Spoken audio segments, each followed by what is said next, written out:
today? Yeah, again, my name is Daniel Godfrey. I'm a technical marketing engineer at Foxit Education, like you just heard. And yeah, today we're going to be talking about document security and data privacy with Foxit PDF Editor for Education. So we're going to go over a couple of things today. We're going to go over why schools need to add extra layers of protection to their documents. A lot of schools believe that their systems that they utilize to protect their documents, whether it be their multimedia management systems or their document management systems, or just their the security system of their computer, keeps their documents safe. But there are a lot of bad actors out there who very much want to get your data, your students' data, your faculty's data, and use it for nefarious purposes. So adding extra layers of security over your documents can keep this from happening. And we're going to go over some of those tools and how you can do this for your PDF documents.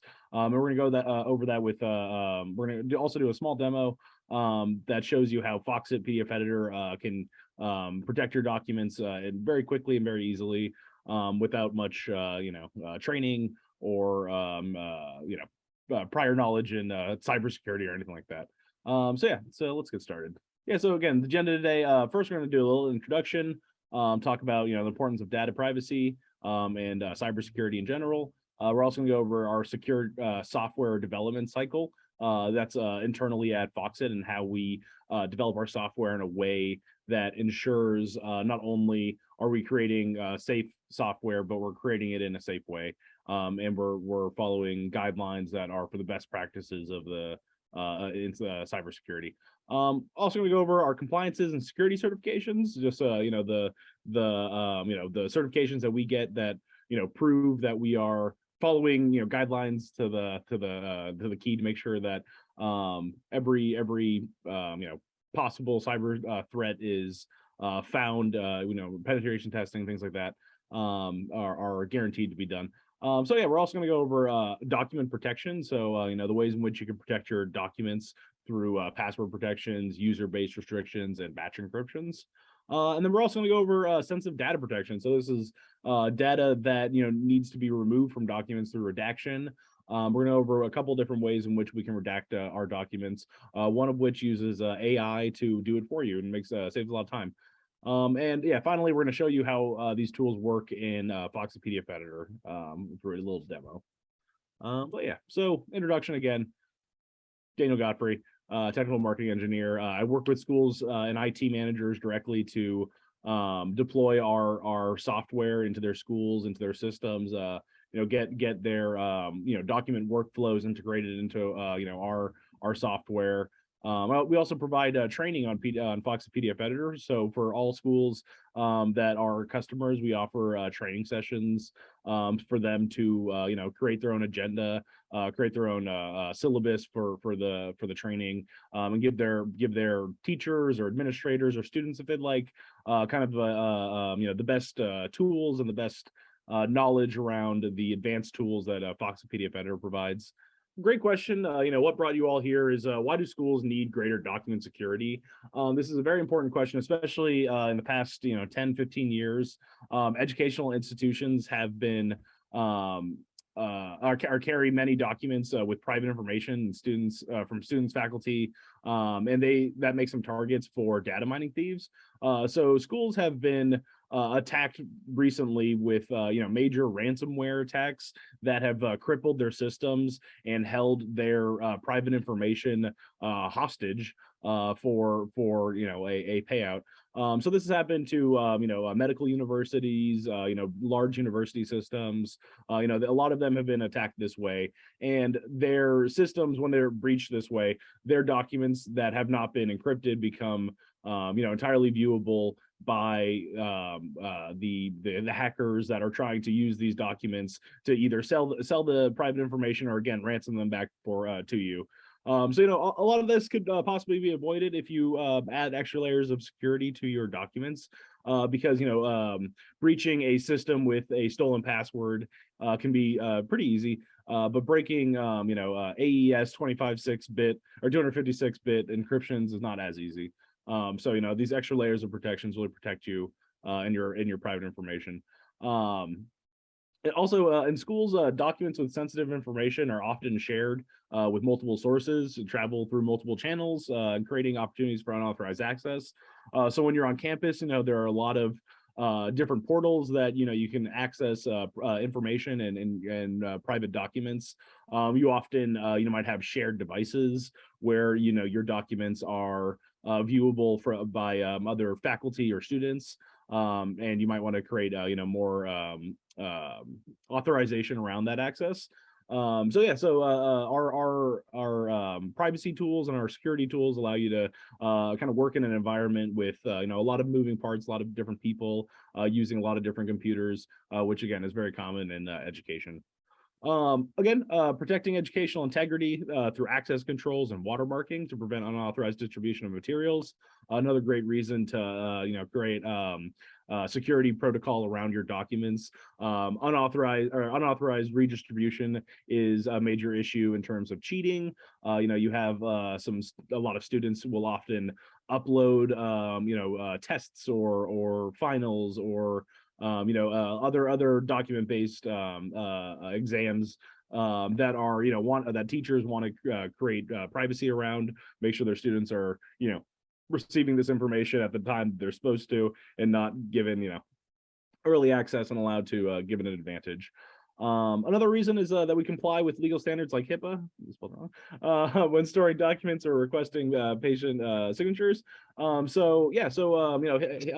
Regulations like this are very important to keep people safe, but also a lot of times schools are legally bound to follow these protocols. So HIPAA might come up for schools with on-campus health services, or if during research, if you're doing medical research, medical universities have to comply with HIPAA regulations. Our cloud services and e-signature solutions give you the option to send documents and request signatures with HIPAA protections. So a lot of great reasons to look at document security a little bit more, and learn the exact tools you need to provide that for your campus or your students or your faculty. All right, so great question too is, how do I know I can trust Foxit, or sorry, how do I know I can trust Foxit with my school's information? Why is Foxit the place you want to go, and why can you trust us with your information more than other PDF providers? A couple great reasons. Number one is our cloud services are all SOC 2 Type 2 certified. For our PDF editor online, our Foxit eSign solution, and all of our server-based services are SOC 2 Type 2 certified. This is a high standard for security certification. This is for all of our cloud services. Why this is not for our desktop platform is that we collect very little information through our desktop application. So we actually collect enough for login through our cloud service, but we're not looking through your documents. We're not trying to use your documents to improve our AI or anything like that. You might find when you have your students or faculty looking at third-party cloud-based services for PDF documents, they might not have found a solution that is safe.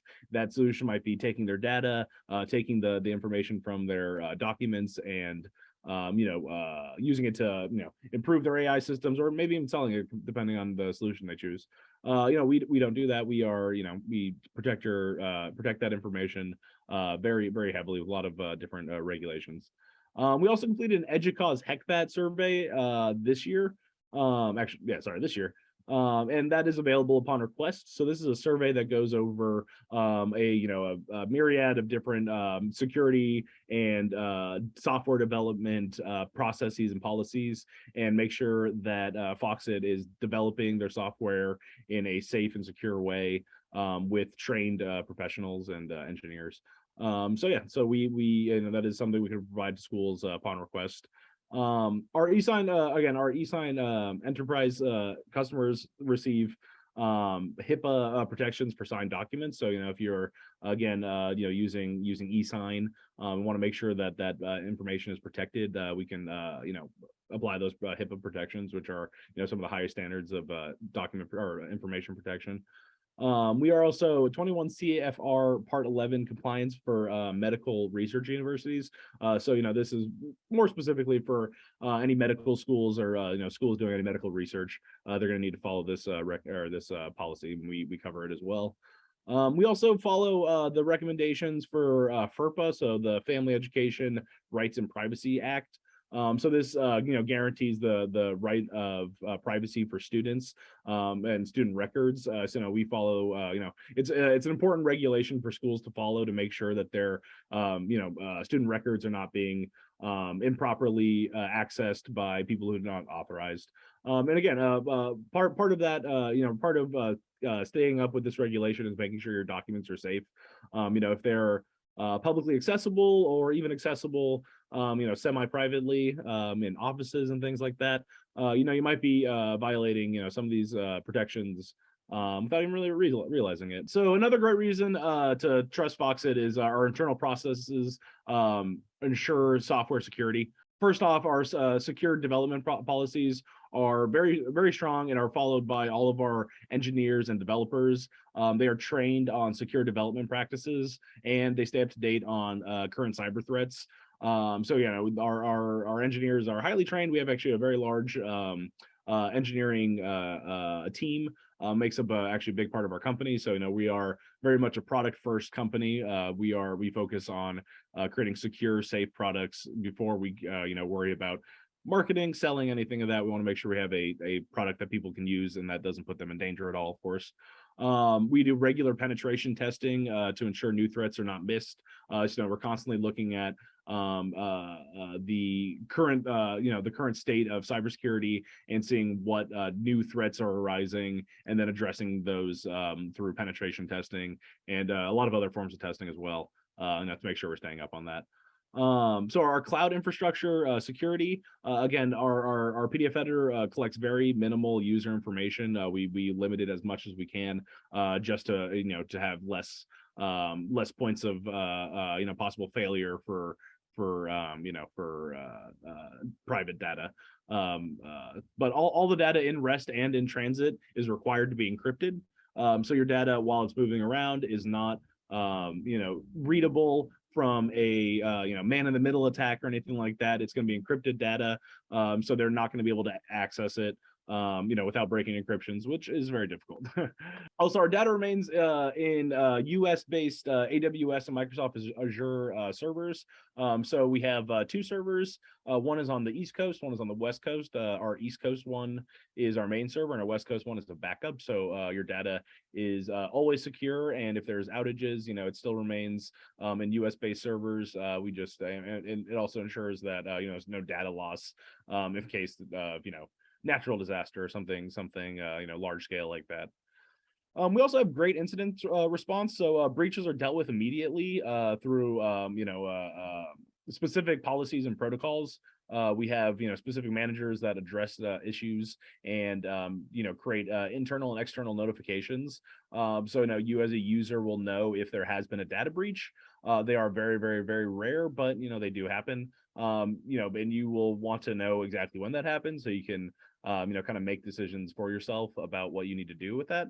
So yeah, we have very, very closely followed procedures for these incidences, and our main goal is to make sure that our customers information is not accessed, and if there has been any accesses, to make sure that they are aware of them and can address them as they need to.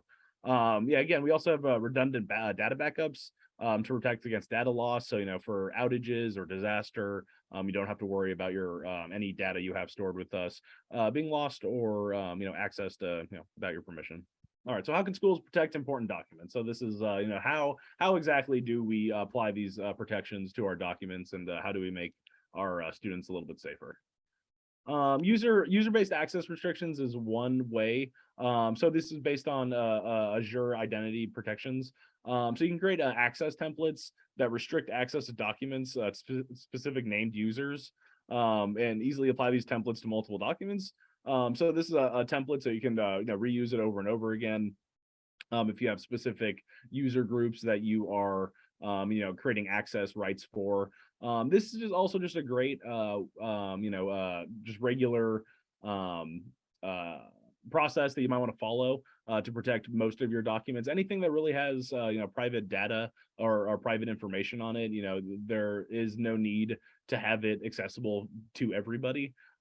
Things are shared accidentally often. Sending out documents through emails, uploading wrong documents happens all the time.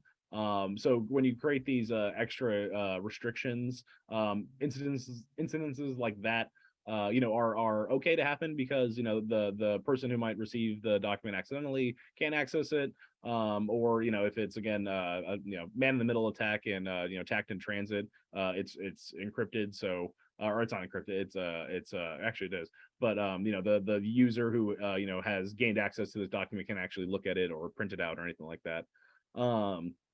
But another, you can actually log in directly with your Microsoft account to utilize your Microsoft Azure identification protections.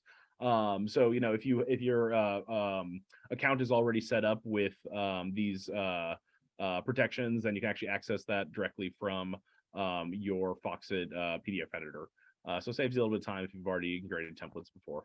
All right, so like read-only document restrictions is another way in which you can protect your documents. So these are creating kind of restrictions around what people can do with documents. Accessing a read-only document will allow you to open it and view it, but it won't allow you to create changes, or it won't allow you to print out the document. So that includes printing it, turning it into like a physical document, or printing it out to another PDF. Sometimes people can find out ways to get around restrictions that way. But yeah, you can set all these restrictions specifically so that each user has very specific access rights. Sometimes you don't want people to be able to edit documents, especially during like contracts and things like that. You want to make sure that the document has been not tampered with, especially after applying signatures. Certificate protection is great for this. These certificates are actually can be Microsoft created certificates. So it's the Microsoft protections are very strong, and these certificate protected documents. You don't need to use a password or anything. It's something that you actually download into your system and create access, or sorry, create verification for. So you verify your identity, so you don't have to actually remember a password. This can be very convenient. It's also, passwords can be accessed or guessed or brute forced. A certificate allows that extra protection of not allowing a brute force attack onto one of your documents. We have multiple options for applying these restrictions. Again, the password protection is the other one besides certificate protection. It just adds an extra layer of protection to your systems. Make sure that the proper person is viewing these documents, and if they are, if for whatever reason someone is viewing it that might be redistributing it without your permission, you can restrict them from doing that. All right, so batch RMS encryption is also another great tool for encrypting large amounts of documents. So if you are archiving documents or saving them in bulk, you might need to do a batch encryption. This also is great for just general document workflows. Creating encryption around your documents is just good practice to make them extra safe. You can do all of your documents this way. At the end of the day, make sure your entire system, all the documents you've created that day have been encrypted. Put them into one file, or put them into one folder, and just encrypt them all together. So you can also specify which users can read, print, edit, share, and receive requests from users to increase access rights with your batch RMS encryption. So yeah, you can create the same preferences that you could for the other protections. But yeah, and also receive requests from users who want to do more with those documents. So you can actually change the permissions after sending it to them. You also apply time restrictions to make documents only viewable during certain windows of time. So if there is only one period of time where this document needs to be viewed, and after that it is no longer necessary, so why continue the access? You actually create a specific window for that document for viewing. You can also restrict access to users from a range of IP addresses.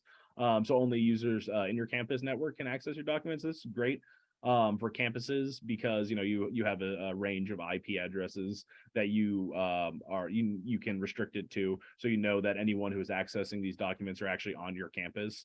So this protects you against outside actors from other networks, outside networks accessing your documents.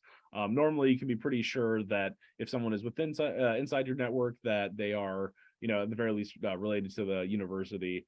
So this might be good for student documents, or documents that are constantly shared on campuses that might need an extra layer of protection, especially anything with private information.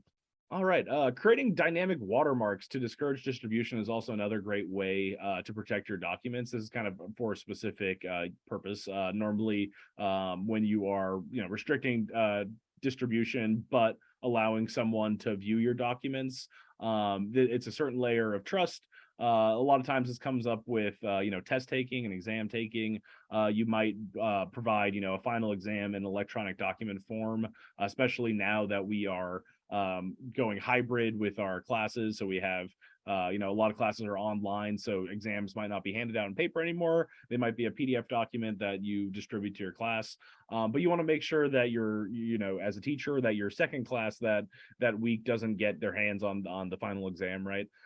So one way to do this is to create watermarks. These watermarks can be dynamic, meaning that you can actually apply the username to the watermark, so that exactly who has been distributing the document. This is obviously discourages people from sending it to their classmates, maybe because it's easily trackable to them, but specifically, probably more than anything, it keeps them from posting it on websites like Chegg and other cheating service websites. It very much discourages that, because it can be easily tracked back to them, and then your academic policies will kick in then, obviously. But yeah, these dynamic watermarks, you can add a lot of different piece of information, like, again, user, author of the document, time it was accessed, and other custom wording that you might want to apply, just to really discourage students from posting these documents anywhere. Yeah, so that's just another way of a specific kind of way to protect documents and document security. All right, so what can schools do with sensitive information? So some documents have sensitive information that just has to be removed. Encrypting it is not good enough necessarily. This might be for medical information. This might be for information on research information. So if you did medical research, or if you practiced or if you completed a survey or a study, or a experiment, psychological experiment or something like that, something where people have given you some degree of private information, and you need to distribute this but protect their identity, or remove some portion of the information because of sensitivity. This makes it very easy. Our PDF software makes it very easy. We actually have multiple tools to do this, and I'm going to show you right now. So protecting faculty and students' personal identifiable information is very important. It is a part of a lot of regulations in education, state level, federal level, like with FERPA. Protecting private information is important. So some documents, you might want to just redact the information. Say you're distributing a document for specific need, but there's it's filled with identifiable information that you need to remove. So one way we could do that is actually highlight the text. So it's just a quick highlight tool where you can walk through your document and eyeball the text that you need to remove. So that's kind of the easiest way. Another little bit quicker way is search and redact data from your entire document, or redact batches of documents. So yeah, so if you actually know the information that is in the document that you want to remove, you can search for it. It's similar to a document search that like highlights, except it removes that information rather than highlighting it, of course. But yeah, so these are two ways to do it. There's also a third way that uses AI. So this is our AI-based sensitive information detection and redaction tool. This is powered by iDocs AI. It is so it uses AI machine learning to identify sensitive data. So it looks for things like addresses, phone numbers, names, and all other forms of personal identifiable information. So it gives you the options of what information you're looking for. You could obviously include all of the data, anything that it might assume is something private that you want to redact. It'll give you those suggestions, and you can go through them and look and see which ones are actually private. But yeah, or you can just take them all. You also specific or you can filter out specific types of data you want to redact or exempt from being redacted. So if there's you don't want to redact names or phone numbers or some piece of information that you want to include and remain unredacted, you can select that information at the beginning, and it will not redact that information. So yeah, so this saves a lot of time, especially when you're doing like large batches of documents, which especially if you're looking at medical research and things like that. These documents are huge and might include many participants. So yeah, this saves a lot of time and works very accurately for identifying this information through our tests so far, at least. All right, so let's see how Foxit document protections work in action. So let's do a little bit of right here.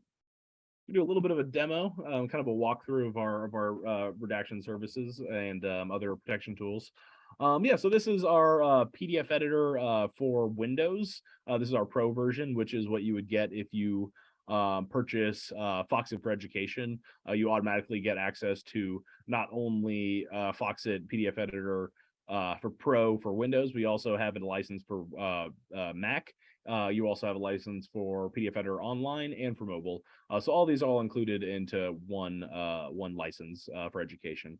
But yeah, today we're looking at the Windows version, which is our most feature-rich version, and yeah, provides the most protection tools. But yeah, so let's take a look at some of these tools we actually talked about.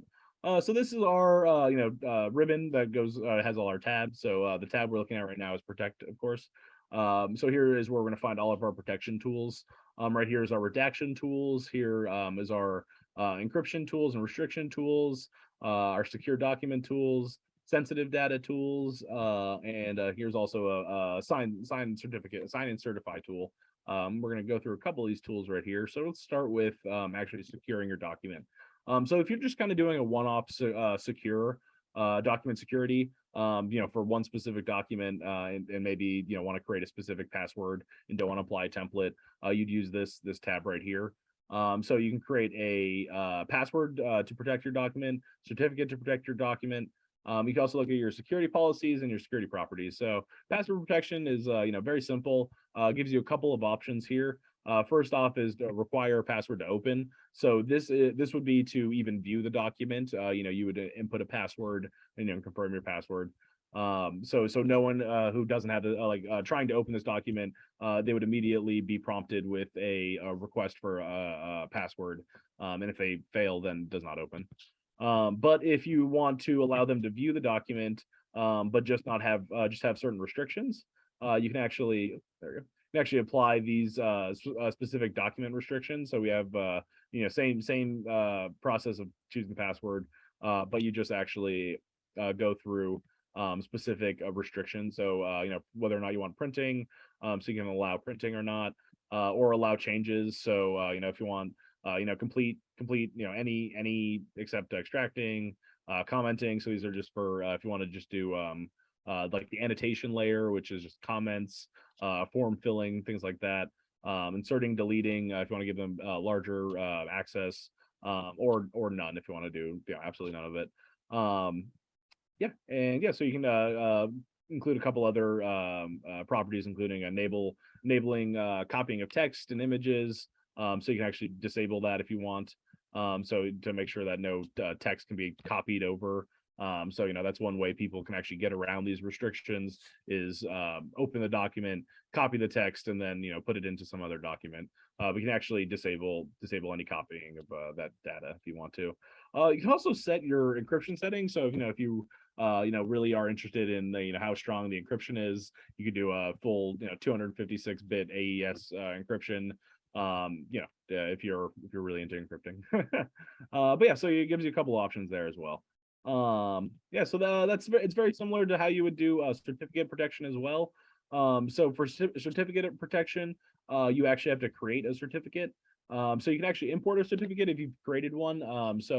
If you have I believe it's called an SMIME certificate that let's say Outlook has created or any other Microsoft service, you can import that certificate into your PDF editor and apply that certification protection, that same certification protection that you're applying to your emails can be applied to your documents as well. Or you can create a new one directly through our PDF editor. It's actually a certificate authority, so you can create your own digital certificates, or you can create a new one, or you can do an existing one from a file. So again, this is if you have created a certificate in another application, want to transfer it over, you can download it as a file, upload it to here through this option. Or you can create a new one. So again, it gives you a couple other options. So as I said before, we're a certificate authority, so we can actually create a PKCS number 12 digital ID file. This is what is used for for this certificate or these digital certificates. We also allow you to do a Windows certificate store. So this is given to you through the Windows certificate store, so not through us. Again, this is how you signed up originally. If you have a Outlook certificate, this will be the same certification store that you'll be accessing.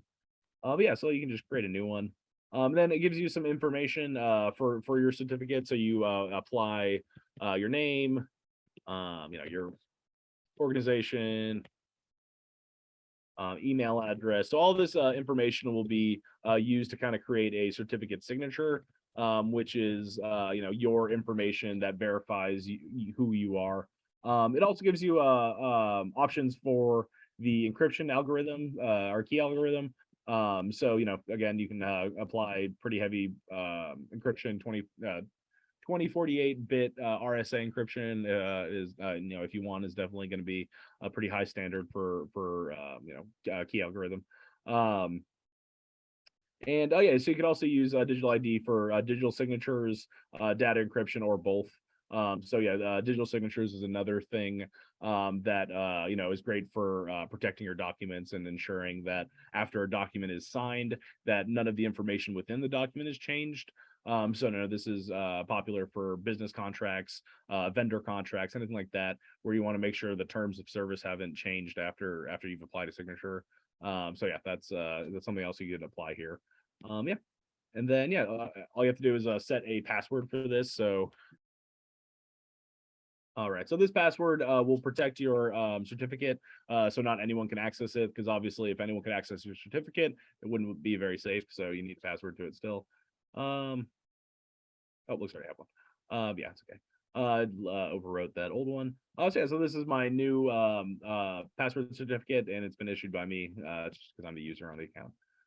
Yeah, so that's how you create a certificate. You can now apply this certificate to this document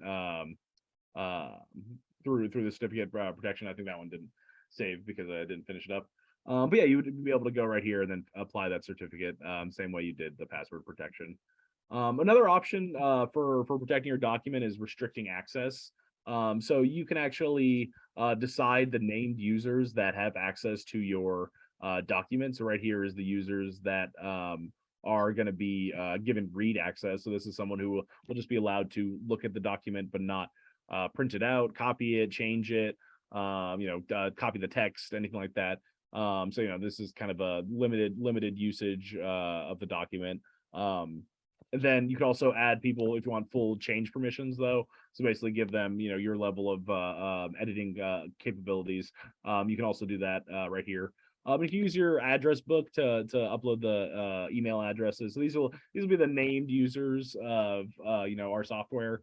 So you will have to know their email address that they're using for this, but it works well in education where normally you're using a given email address from the university. So this is for other teachers, other faculty, other staff, or even students. Most of the time they do have private information or private email addresses from the school.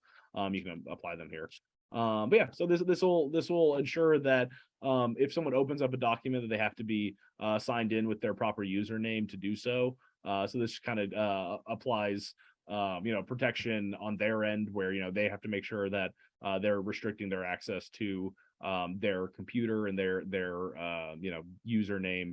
But yeah, so if you trust the if you really trust the person you're sending the document to have made sure that their system is safe, this is a great option for kind of creating quick restrictions around your documents. Batch encryption is another tool we talked about before. It's very simple interface.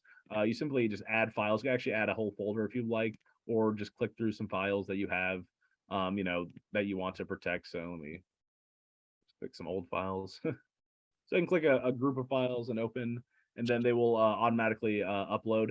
You can also add files that are not PDFs.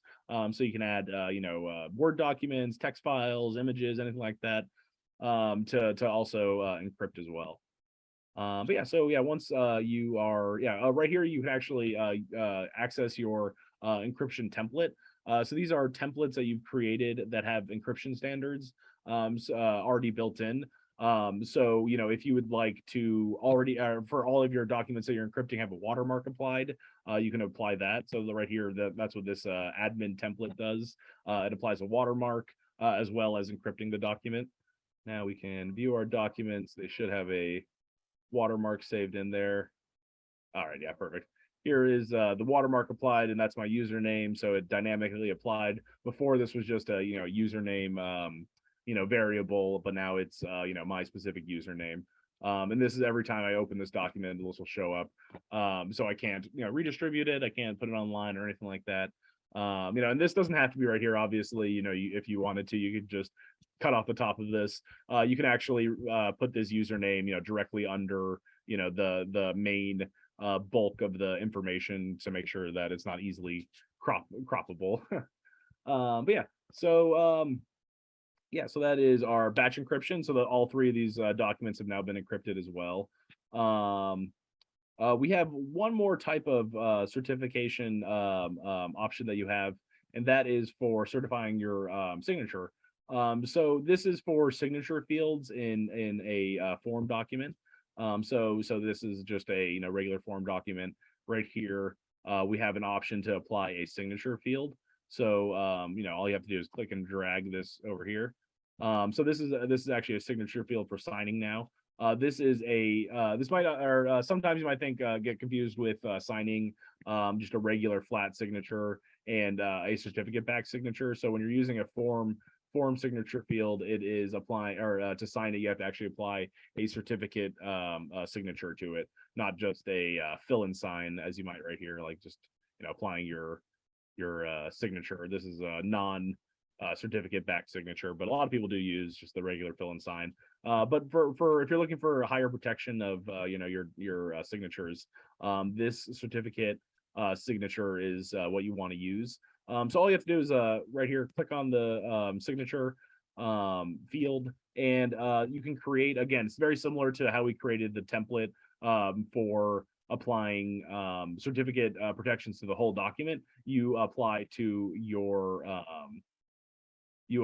actual name. So like right here, it has all your information. It's very similar to the information we applied. And all you have to do is click sign. So yeah, once you apply the signature, you actually have to save the document. So once you apply all the signatures, this will lock the form from being changed at all. So yeah, once the signature has been applied, you won't be able to go back to the data and update it or anything like that. So this is good for anyone who's looking to kind of verify that the terms of a signature are set. There in education specifically, there are a lot of times where you're getting verifications from professors or your dean or anything like that. And obviously we don't want to say that students might be trying to update data or anything like that, but it does happen, and this does protect from that. So once a teacher or a dean applied a signature, someone couldn't go back and update the information and somehow claim that that was what was approved. The information that's set once the signature has been signed cannot be changed. So that level of verification gives you a little bit of peace of mind to know that the document that you're looking at has not been changed since the last time you signed it and secured it. That's a lot of the ways to secure your documents and make sure they're not being redistributed or accessed by people who don't have permissions. For the next thing, we're going to go over how you redact documents. So I'm going to open up a new file here. So so this is the same file we were looking at before. So again, under our protection area, right here under the this is a little redaction area we have. So for marking for redaction, you have a couple options. One is just a simple drag and drop over images or text. So this is just a highlighting tool basically that you can highlight an area and it'll apply a redaction. So before, while you're kind of walking through your document, it'll not actually apply the redaction. It just gives you kind of a little red box, and then once you hover over it, it turns black to give you what it will look like once once it is redacted. But once these redactions are applied, the text underneath is completely destroyed. It is removed from the document. There's no metadata that will show what text was there before. There's really no way to access that text before. And that's what you expect from redaction. This is supposed to completely remove that text. Some people we've talked to in the past, have used things like putting a black box over some text, and thinking that that's enough to kind of remove the text. It really isn't. Those can be deleted, or there might be, even if let's say you flattened the document, there might be some remnant of data that can be accessed. This redaction tool really removes all data around this text or image or anything like that. You can also create box text, so just our box redactions over a group of text, so just a whole block if you need to block out a whole area, or an image or something like that. You just put a redaction over it. But yeah, so that is kind of a slower way to do it. A little bit faster way on top of that is search and redact. So this is actually how you search through your document to redact specific information if you know the information. So we can do this in a couple ways. One is just with your current open document. So this one right here that I'm looking at. You can do all open PDF documents. So you've got a bunch of documents you've been looking at. You want to redact all of those through search and redact. You do that, or all PDF and document in. So yeah, you can actually do all of your documents, your full document folder, if you want to run through and make sure that specific information has been redacted from any document in there. You can do that, or a specific folder or anything like that as well. But we're just gonna do the current one. And so we have a couple options for matching words. You can match the exact word or phrase, so that's the exact lettering that you're typing in, you're gonna match it. You can do multiple words or phrases. So if you have multiple words that you're trying to redact, you can do those. You could also do a redaction profile, or something that looks like the pattern. So this is actually good if there may have been a misspelling, or may have been really more for misspellings more than anything. So sometimes you might hit a keystroke and misspell someone's name, but that information will be missed if you did an exact word search, because you misspelled it, right? So this will allow you to find words that may have been misspelled, or looks enough like the pattern, so the words that you're searching. So it kind of gives you a little bit extra of a help, just in case you had some spelling errors or anything like that. We also give you a couple options for retracting the whole word, case sensitivity, stemming, highlight all text. So yeah, so a couple different options on top of that. But yeah, so it's pretty easy to just, if you want to back up the word address. It actually gives you where in the document you can find in that specific term, and the context of that term. So it gives you a little bit of the text around it. So you can decide whether or not you actually want to redact that, or if you want to keep it. But yeah, you can check all once you decided that those instances are good. Yeah, so once you've correct that, you just mark check results for redaction. And again, yeah, there's just that one little address right there that it's been redacted. But yeah, so that is still sometimes a little time consuming, and also you have to actually know the information in the document. So like, what in a case where if you didn't know the document or you didn't know who might be showing up in a document, what names are included, what dates, what numbers, anything like that. So like, what do you do in a case like this? So what we're going to use is our smart redaction tool. So this tool actually helps us run through the document for us and look for the information that it thinks might be something we would consider redacting. There we go. Okay. So yeah, so we can do right over here, we have this smart redact tool. So under auto redaction is where you can actually start redacting this information. So yeah, it gives you a little notice there. So yeah, here is where you can search for specific information that you're looking for, or it just check which data sets you actually want to block. So PDF components are things like text fields, signature fields. So like these data fields would be the information we're looking for there. Sensitive data are personally identifiable information, so like person name, role, email address, age, location, all these things are going to be searched for. Financial records, so credit card numbers, banking numbers, anything like that. Age, resume information, so email address, all of that. So all these things are being checked for or within your document. Some of these are redundant, obviously, like person name that comes up a couple times. But keeping all these checked, make sure that the full document, like anything that might be in that document, is going to be seen. So like even down here, down medical documents, we have medication names, blood types, diagnoses.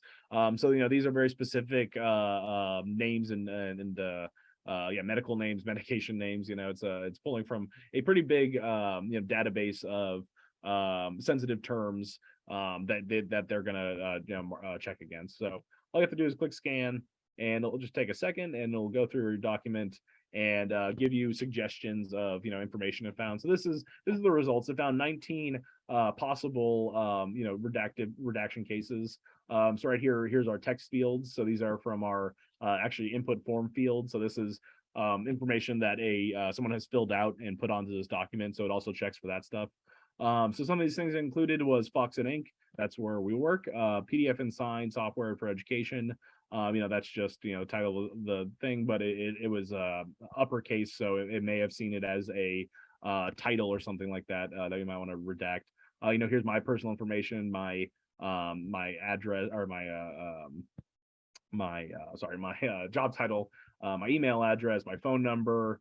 Some of these things you might not want to redact, like it looks like it's some of the information got grabbed, but also organizes it for you. So here's email addresses, organizations, personal roles. So you have student, reseller, customer, technical marketing engineer. These are all terms that they found within these fields that might be a personal role. Also a personal name. Sometimes it does mark something that you don't need.